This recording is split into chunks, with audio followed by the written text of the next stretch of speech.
Keterangan tersebut disampaikan oleh Akbar Alparo beberapa hari lalu dengan wartawan saat bertemu di Gedung Wakil Rakyat Kota Palembang.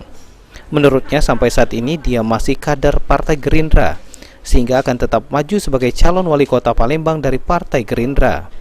Akbar sendiri menyampaikan dirinya menghormati putusan Partai Gerindra atas pencopotannya sebagai Ketua DPC Gerindra Palembang. Menurut Akbar, selama menjabat Ketua Gerindra Palembang, dirinya telah secara maksimal menjalankan tugasnya. Terkait dengan alasan pencopotannya sebagai Ketua Gerindra Palembang, Akbar sendiri enggan memberikan komentar.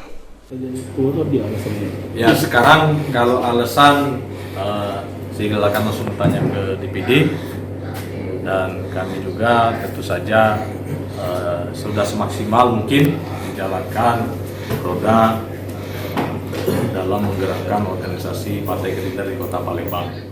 Seperti info yang beredar sebelumnya, posisi Akbar Alparo sebagai Ketua DPC Gerindra Palembang digantikan oleh Bendahara DPD Gerindra Sumsel yang juga anggota DPRD Sumsel, yaitu Prima Salam. Firman Hidayat, PAL TV.